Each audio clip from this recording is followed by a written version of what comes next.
Alors, l'actu du jour en Formule 1. Avant de commencer, je vous rappelle que les news proviennent de ma chaîne principale sur la Formule 1, Type F1. Et il y a aussi mon Twitch, vous pouvez vous abonner. On parle de F1 sur ces deux chaînes de façon constante et régulière. Les liens sont dans la description. Bon visionnage. Ciao. Alors la Formule 1 dément toute annulation du Grand Prix de Chine. Pour l'instant, certains médias sont allés trop vite. Bon, moi j'en ai pas parlé, donc on a évoqué la théorie que ça serait annulé, mais bon, on n'a rien dit d'officiel en tout cas. Tant que la F1 annoncera pas officiellement que ça va annuler, de toute façon c'est pas annulé. Ça reste dans le calendrier, mais bon, il y a quand même de gros doutes, effectivement. Certains médias, comme la BBC, affirment depuis hier que les restrictions de quarantaine imposées par la Chine signifient que la course est en effet sur le point d'être annulée. La Formule 1 cependant insiste sur le fait qu'aucune décision n'a encore été prise. On continue de travailler sur la situation Covid en Chine et maintenant un dialogue étroit avec les promoteurs et les autorités. La Chine a été incluse dans le calendrier 2023 et jusqu'à ce que nous annoncions le contraire, ça reste le cas. Voilà, donc alors si c'est annulé, est-ce que ça sera remplacé ou pas, ou est-ce qu'ils vont laisser à 23 courses au lieu de 24 ? Bon, ça reste à voir. Mais honnêtement, bon, s'il n'y avait pas le Grand Prix de Chine, ça me dérangerait pas plus que ça. Hein. C'est pas un circuit crucial pour le calendrier, je dirais. Il y a bien d'autres circuits qui pourraient prendre sa place facilement, quoi. Vous en pensez quoi, vous ? Ciao, ciao. Hamilton pense que ça sera dur d'arrêter la F1. Quelque chose en moi me dit de continuer. Ah, lui aussi, il entend des voix, comme Sébastien Vettel. Sauf que la voix lui dit de continuer, pas d'arrêter cette fois. Ce n'est pas pour toujours, mais quelque chose en moi me dit, tu n'as pas encore fini, tu dois continuer, tu as plus à faire, plus à réaliser. Ce sera dur un jour d'arrêter la course, je l'ai fait pendant 30 ans. Heureusement pour moi, cette seconde, c'est pas maintenant. Mon père et mon frère disent continuer à courir pour toujours, parce qu'ils sont des compétiteurs. Pour ma mère et ma sœur, je peux sentir qu'elles veulent que je fasse ce que je veux. Elles peuvent aussi voir à quel point c'est fatigant, que ça vous pèse. Parfois, quand je vais chez ma sœur, je m'évanouis dans le canapé. Hamilton a pour le moment une motivation intacte, et bien qu'il espère fonder une famille à l'avenir, il est pour le moment dévoué à la compétition. Il ne fait aucun doute que j'aime ce que je fais. J'aime vraiment le défi de chaque week-end et comment nous essayons chaque week-end en tant qu'équipe. C'est pas pour rien que j'ai autant d'énergie, que je suis encore capable de m'entraîner avec intensité, que j'ai et que je suis aussi dévoué à ce que je suis. À un moment donné, je voudrais avoir une famille et ce sera mon objectif principal. Mais pour l'instant, être en F1 avec Mercedes, c'est tout ce qui compte. Très bien. Alors pour combien de temps, du coup, ça, c'est la grande interrogation. Je pense de toute façon qu'on saura très vite. Il va sûrement négocier son contrat. Alors peut-être pas cet hiver, parce que ça paraît un peu tôt. Mais ouais, ils vont peut-être annoncer des trucs début de saison 2023. Hein. Je pense qu'avant l'été, on saura. De toute façon, combien de temps il prolonge avec Mercedes. Ouais, avril-mai, je pense que maximum, on sait. Voilà, je vous laisse commenter. Ciao. Alors, Verstappen dépasse Hamilton au niveau salaire en 2022, apparemment. Alors, désolé, c'est pas mérité. C'est pas mérité en vrai, les gars. Désolé, hein. Grâce à un énorme bonus versé aux Néerlandais, un bonus de 20 millions de dollars, 10 l'année précédente, qui lui permet de dépasser Hamilton en termes de salaire uniquement selon le magazine américain. Sans ce bonus, négocié par Verstappen dans le cadre de son contrat jusqu'en 2028, le salaire de base du Britannique est estimé à 50 millions de dollars, reste supérieur. A noter que le très gros salaire de Perez est constitué en très grande partie de bonus pour ses victoires, et d'une partie estimée à 50% de salaire directement versé par ses sponsors mexicains via Red Bull. Forbes publie ses estimations sans tenir compte des revenus provenant des sponsors personnels et note une augmentation de 25% des revenus des pilotes de F1 en moyenne par rapport à l'année dernière, avec une somme totale estimée à 264 millions de dollars, versés par les équipes. Les estimations sont générées en collaboration avec les données de Formula Money, sur la base de documents juridiques, de documents financiers, de fuites dans la presse et d'informations provenant de sources fiables. Alors, top 10, Verstappen 60 millions de dollars, Hamilton 55, Alonso 3ème quand même 30 millions. Je pense qu'Alonso il pourrait augmenter chez Aston Martin en plus. Ils paieront sûrement mieux que Alpine.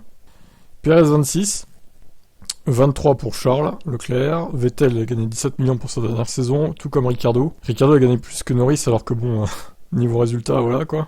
Sainz 15, Norris 11 millions donc, et Russell 10ème, avec 10 millions. Eh ben, donc voilà, le top 10, bon on n'a pas les autres, dommage. Vous en pensez quoi de ces salaires là ? Est-ce que Verstappen mérite d'être mieux payé que Hamilton ? Selon vous, ou pas ? Allez, ciao. Démoniel, Ricciardo pourrait bien finir titulaire chez Red Bull, si la relation entre Verstappen et Perez se complique. Ah mais de toute façon, Ricciardo, c'est tout ce qu'il veut, hein. C'est tout ce qu'il souhaite intérieurement. Hein. Ça pourrait être assez intéressant quand on connaît les problèmes qui existent apparemment entre Max et Sergio. S'il devait se passer quelque chose, Daniel Ricciardo pourrait être en première position. C'est sa maison, il doit beaucoup à Red Bull. Il sera donc très désireux de piloter pour l'équipe. Pourrait-il s'agir du retour du fils prodigue ? Il pourrait se retrouver en position de revenir après avoir beaucoup appris ailleurs. Il se peut très bien que vous vous améliorez en revenant là où vous avez commencé après avoir été ailleurs. Je suis sûr que le contrat de Sergio est en béton et qu'il restera longtemps là-bas, mais la relation pourra aussi se détériorer et Max est soupçonné d'avoir pas mal de pouvoir au sein de son équipe. Oui, il en a, je pense que effectivement on peut dire ça. Ralf Schumacher va encore plus loin, affirmant que Ricciardo pourra avoir sa chance chez Red Bull dès début 2023. Je suis pas sûr à 100% que Perez sera encore le coéquipier de Verstappen l'année prochaine. Je pense donc que Ricciardo a ses chances, il est probablement déterminé en coulisses, et je pense que Max souhaite avoir un nouveau coéquipier. Bon, pour Ralf, lui, il pense que Perez va dégager dans l'intersaison. C'est un peu gros quand même, hein. On va pas aller jusque là quand même. Ralf, tu exagères. Bon, vous en pensez quoi vous? Ciao. Alors Hülkenberg le retour. Alors, il nous détaille un peu ses essais privés à Abu Dhabi. C'est Pirelli. Dès le lundi, nous préparions mon baquet, puis il y avait cette procédure de préparation à nouveau. Les médias, le temps dédié à l'ingénierie, ça devenait réel à ce moment-là. Plusieurs mois après avoir piloté une F1 pour la dernière fois, l'Allemand n'a pas eu de mauvaise surprise à signaler. Rien de vraiment inattendu qui sortit du lot. Une bonne journée de travail, nous avons bien roulé, nous avons récolté de nombreuses données, et c'était l'objectif principal. Je suis donc heureux et satisfait de ma première journée à bord de la VF22. Retrouver le volant d'une F1, après une période d'inactivité toujours exigeante sur le plan physique. Hülkenberg n'a pas fait d'exception. C'est pas seulement le cou, le corps aussi, les fessiers doivent beaucoup travailler. C'était vraiment dur, j'ai ressenti une certaine douleur en fin de journée, mais c'était difficile, mais c'était à prévoir. Oui, forcément.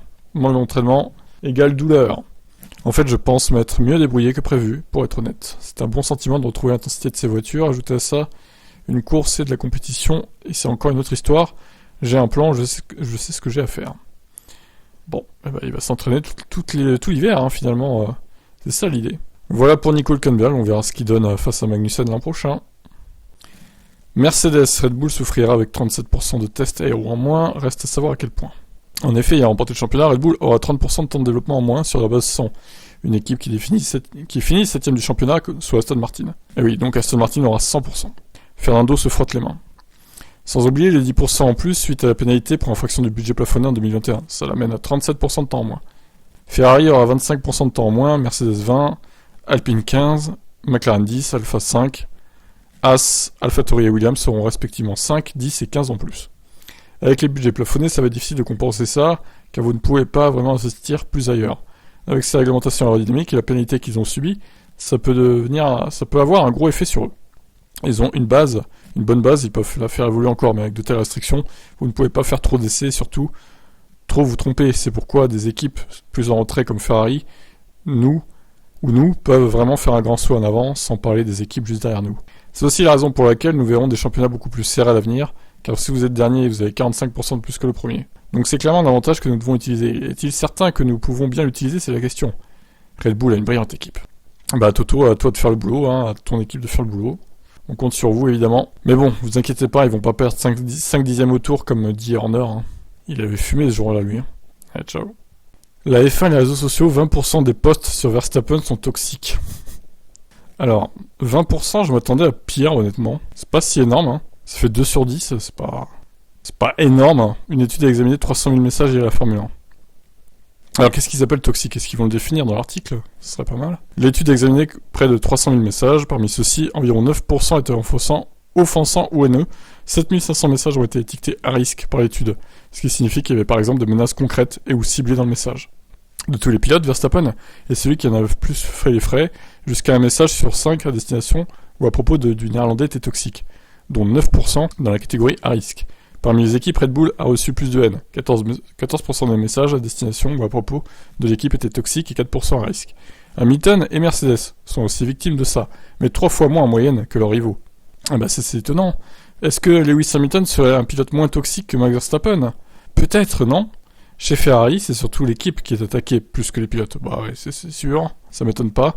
Ce ne sont pas seulement les pilotes et les équipes qui ont été insultés, des personnalités des médias ont également été insultées. Will Buxton, qui couvre la F1 pour Liberty Media, et Natalie Pinkham de Sky Sports ont également reçu de nombreux messages toxiques. Supprimer ce comportement toxique des fans est un problème en Formule 1 depuis un certain temps. Alpine avait annoncé il y a quelques temps qu'elle prendrait des mesures plus sévères contre les comportements inacceptables dirigés contre l'équipe. La FIA a annoncé l'été dernier une campagne pour lutter activement contre de tels comportements. Verstappen et Hamilton ont également déclaré à plusieurs reprises que le comportement en ligne de certains fans commençait à prendre des formes extrêmes et que les plateformes devaient agir pour éradiquer ça. Tu parles avec le rachat d'Elon Musk, de Twitter par Elon Musk, c'est pas lui qui va agir là-dessus. Lui, il est pour la liberté d'expression, Donc il y aura moins de modération qu'avant, je pense. Donc voilà, qu'en pensez-vous de cette étude? Allez, ciao.